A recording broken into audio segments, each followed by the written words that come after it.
Hey Boston, I'm your host, Melissa Hector, and bringing to you another segment of Boston in Common, your local health equity broadcast show. And I'm excited to share today with you Boston Public Health Commission's very own Mark Kennedy. Mark Kennedy is here to discuss health inequities surrounding cancer in Boston. Mark, thank you so much for joining with us today. It's a pleasure to have you. My pleasure. What can you tell us about the data we're seeing? Cancer has been the number one cause of mortality for Boston residents since somewhere around the year 2000. For each particular cancer, for instance, if we're talking first about prostate cancer, Black men are diagnosed with prostate cancer about 60% more often than white men, but we die from prostate cancer almost 3 times as often. If we're talking about colorectal cancer, you have a lot of parity in terms of screening levels, but women, particularly Black women in the city of Boston, die about 70% more often than white women. Black men actually die about twice as often, not only generally from colon cancer, but in terms of premature colon cancer. And again, in breast cancer, we have a lot of parity in terms of screening rates among Black, white, and Latino women. But we also find that, particularly for Black women, we not only die in terms of overall cancer more often, but in terms of premature cancer as well. We do have people responding to the early detection mechanisms that are in place, but something's happening after that that is causing some sort of a fall off between the connection to the early detection mechanism that is supposed to lead to survival, but it's not for all different races across the city of Boston. Well, thank you for detailing that. Let's take a step back more and dive into what we're discussing around death and mortality for cancer rates. What do you mean when you say premature? What we basically mean by that is when you look on each cancer at the average age of mortality, for most of them it's around 65 years of age. So people that die from cancer younger than age 65 are considered to be dying prematurely. If you take a situation like breast cancer, where there is a screening mammogram and then a diagnostic mammogram, when I talk about the screening rates, I'm talking about the screening portion of that. What a lot of women don't do is when they get an abnormal finding on the screening mammogram and they get called back for the diagnostic mammogram, sometimes they don't show up. And one of the reasons historically has been that if you go for a screening mammogram, it's your regular $35 copay. If you have to go back for a diagnostic mammogram, the patient has to share the cost of that mammogram, so the cost goes way up.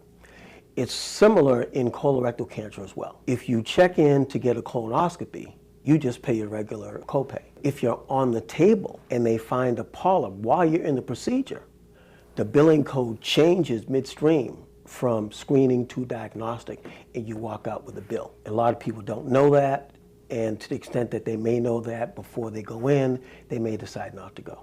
With regard to breast cancer, I actually work with them through a program that I run here called the Pink and Black Education and Support Network. We actually testified in front of the Massachusetts State Legislature 2 years ago for something called the Breast Cancer Diagnostic Bill.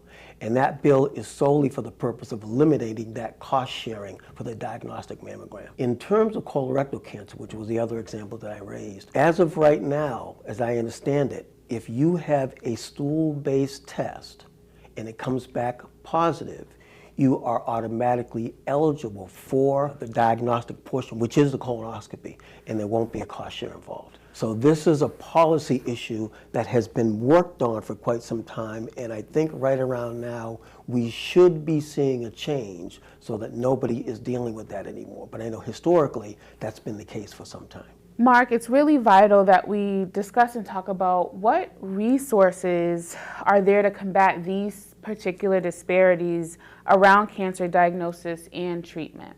I consider myself extremely lucky to work at a place like the Boston Public Health Commission, given this kind of work, because a lot of the things that I think people need are actually here.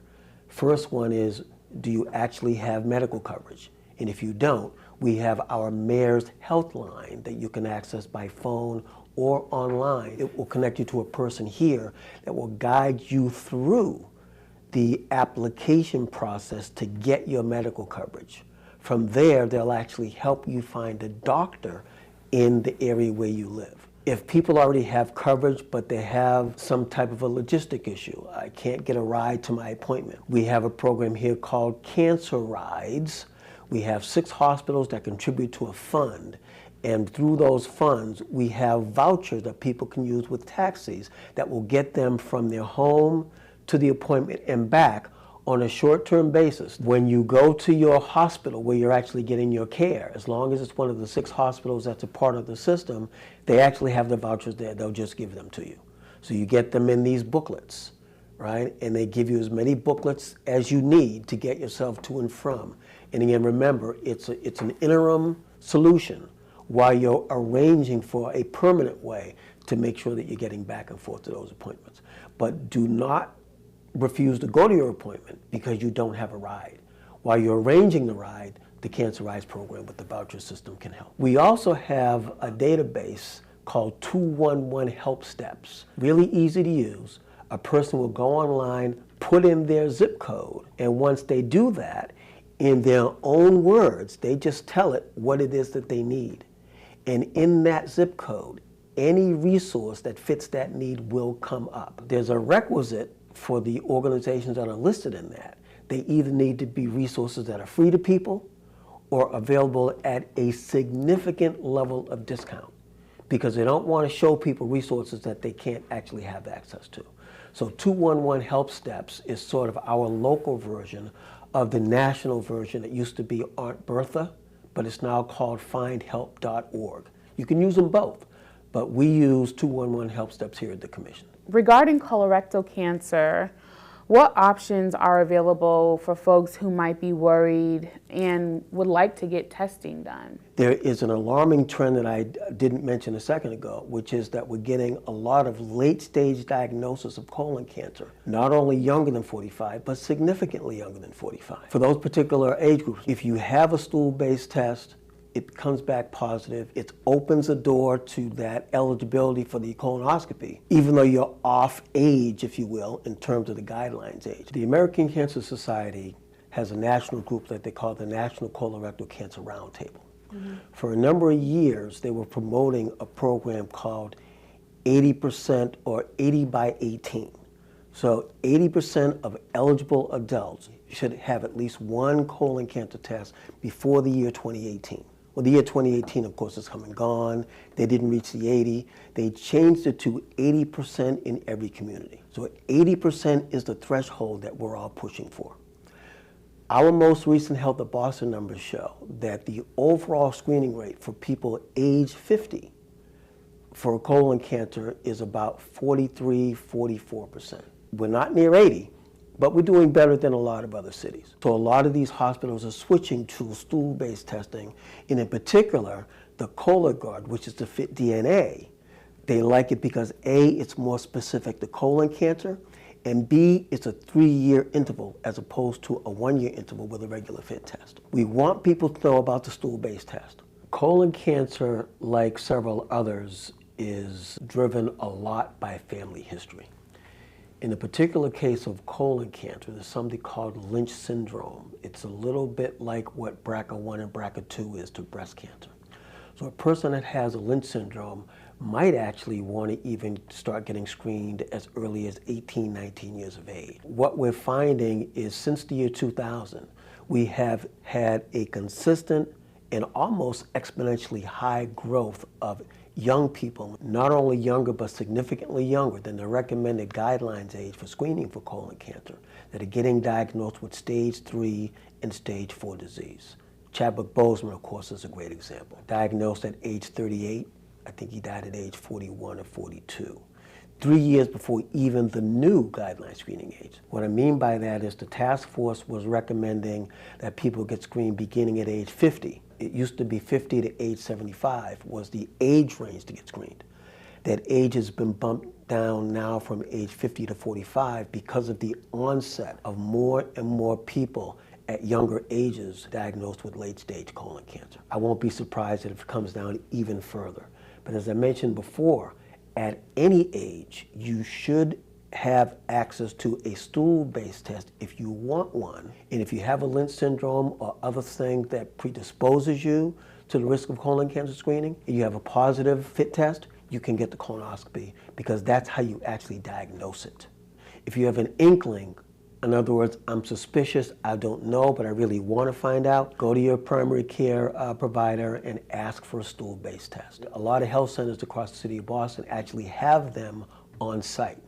So work with the doctor, they'll give you one, they'll work with you to get the results back to the lab. The results come from the lab back to the doctor so that the doctor can talk you through the results, what they mean, and what the appropriate next steps are. It's always great to get some guidance. So again, I always suggest that any of these tests that you're taking, you should be doing them in some sort of connection with your primary care provider. We have uplifted colonoscopy as the gold standard for colon cancer screening, as well it should be, but we didn't do a good enough job letting people know that that's not the only option. We're pushing colonoscopy as the test for average risk people. I think we can use it better if we let people know that the stool-based testing is available and that test comes back with no problems.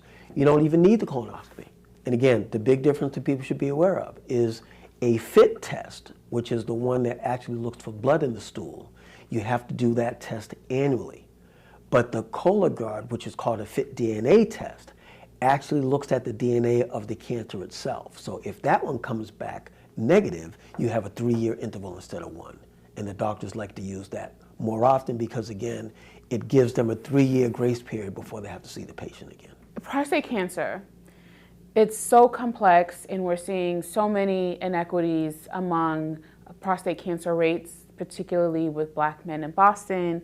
Talk to us about this multifaceted complexity around prostate cancer screening. What is the process like? What's going on with the process of prostate cancer screenings? Prostate cancer is probably one of the most controversial areas with regard to screening when you think about it compared to all of the other major cancers, even combined, because there's no agreement at all, and there's a reason for that. If you think about the task force and the other national organizations that set these guidelines, they're looking for evidence. When they looked at this for prostate cancer, they did a national level 1 trial in the US, they did one in Europe.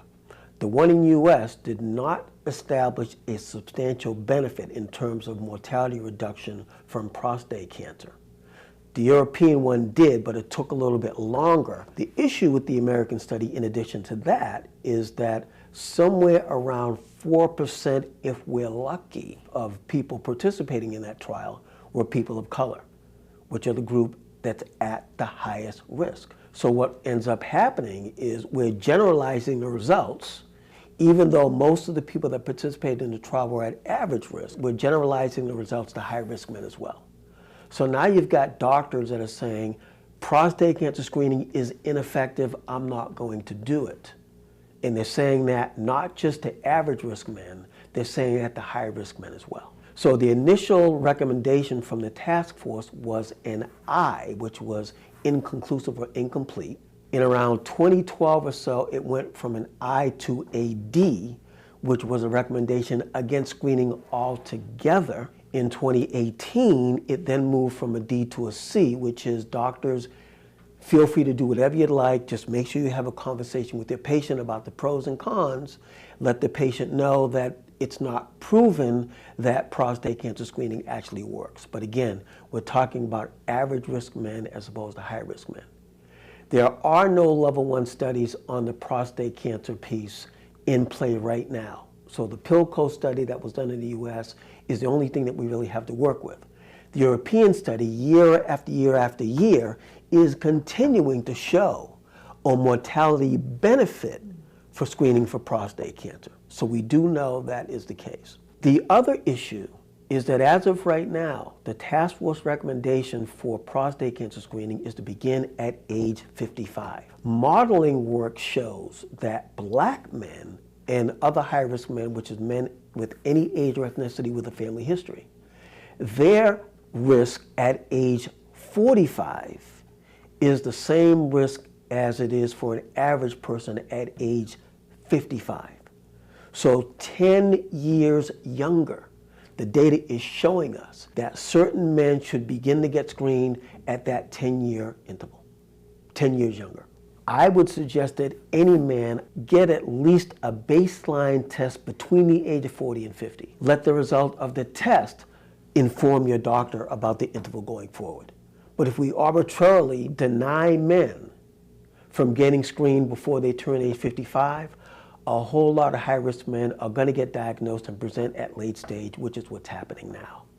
That's why, again, black men have a 60% higher rate of diagnosis and almost a 3x rate of mortality from prostate cancer. We're screening too late. If a man wants to get screened for prostate cancer and he's younger than 55 or younger than 50 or younger than 45, and the doctor says they don't want to do it, I would strongly suggest go to another doctor. So some of the work that we're trying to do at the Boston Public Health Commission is to work with particularly our providers at community health centers, because we know that if you look across the city at who gets primary care at community health centers, for every 2 people you ask, one of them is getting their primary care service at a community health center.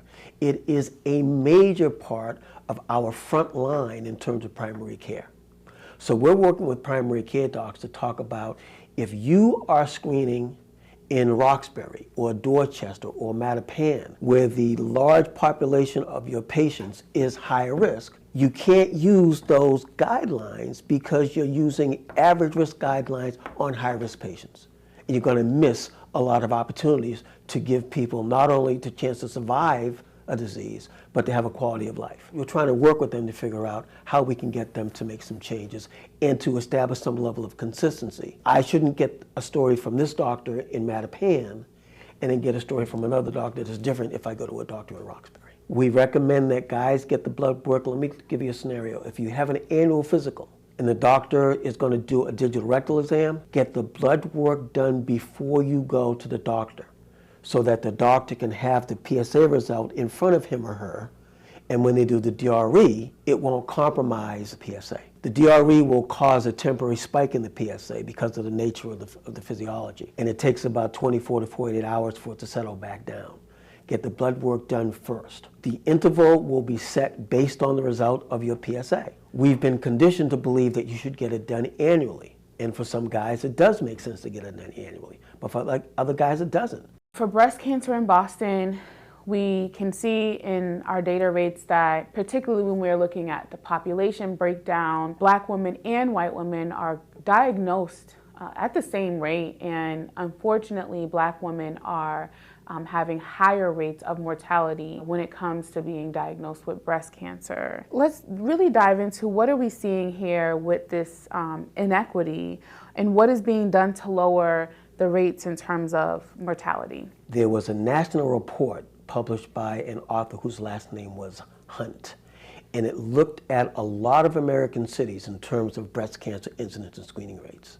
The reports were alarming in terms of the mortality rates. A representative from the Boston Public Health Commission sat down with a number of oncology specialists in the breast cancer space from some of the major hospitals in the area. As a coalition, they wrote and received a grant from NIH for about $8.2 million.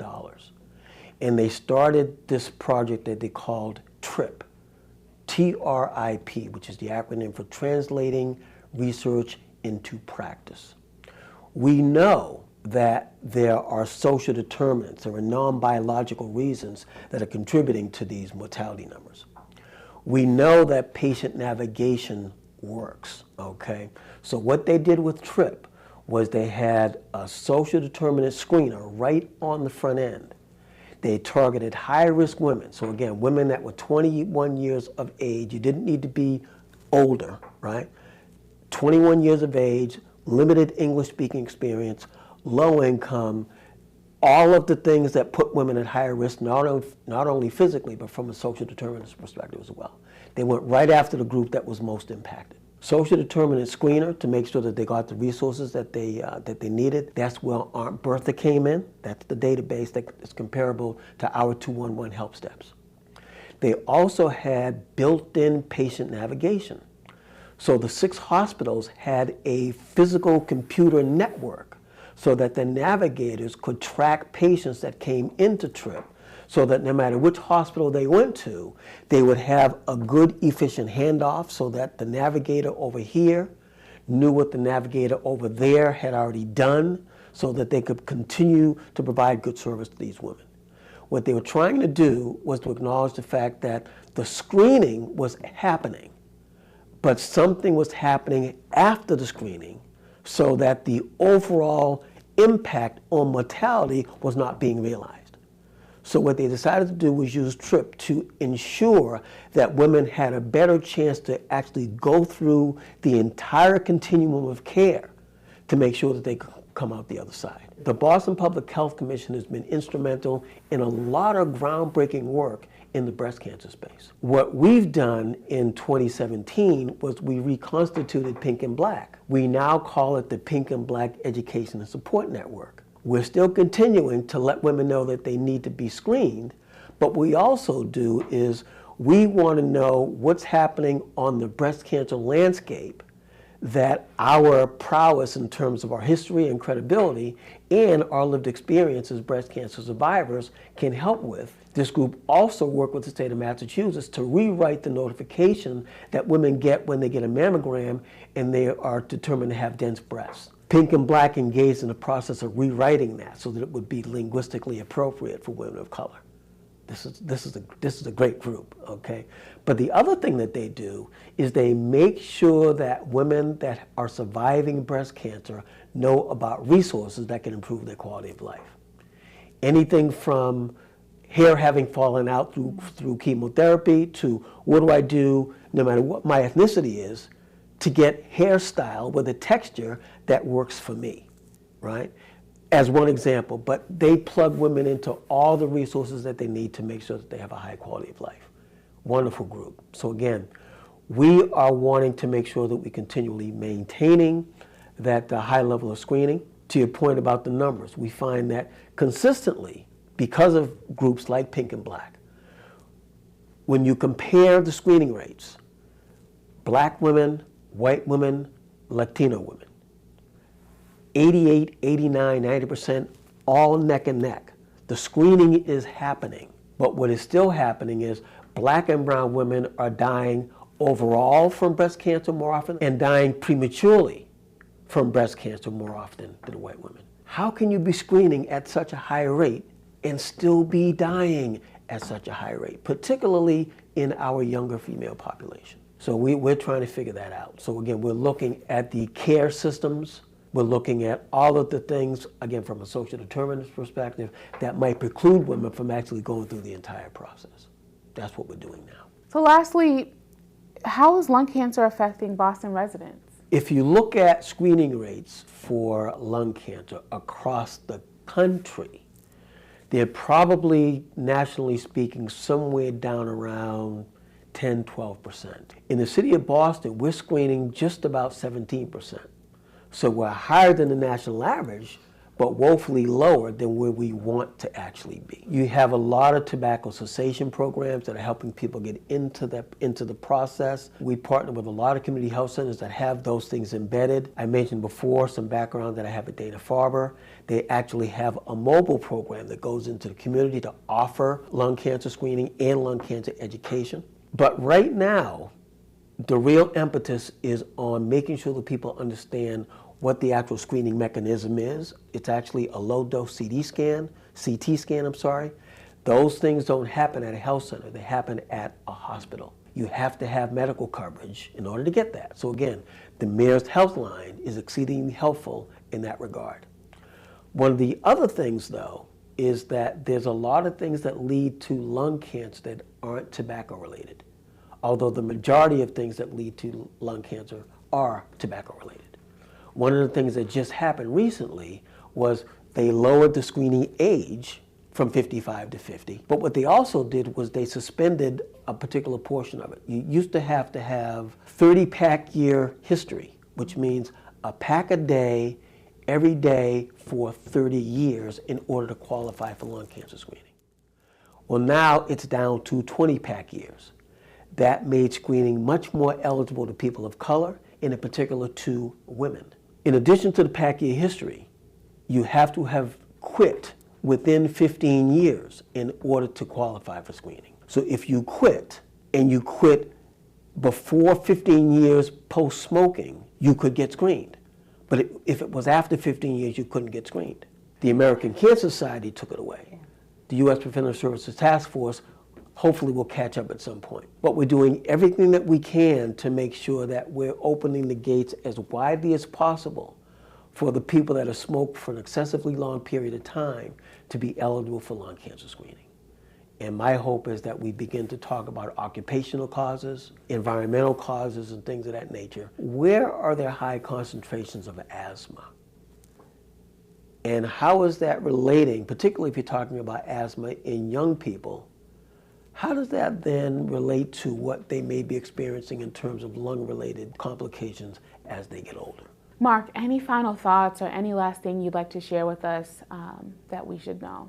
You will be able to go to boston.gov/cancer, which will be the cancer website for the Boston Public Health Commission, to get all the information you need about who should be getting screened, what types of screenings you need, when to start, where to go. All of those things will be there. We want you to know that. We also want you to know that there are direct ties between chronic diseases like diabetes and hypertension. If those don't get checked early, they can lead to worse diseases like cardiovascular disease and, unfortunately, in some cases, cancer.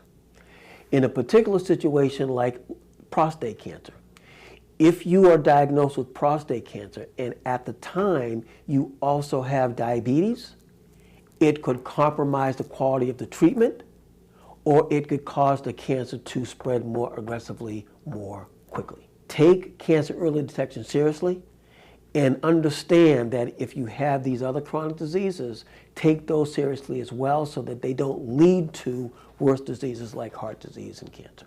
Thank you so much for all that you've shared with us and shedding a light so that we can all come together and support a healthier Boston. Thank you, Mark.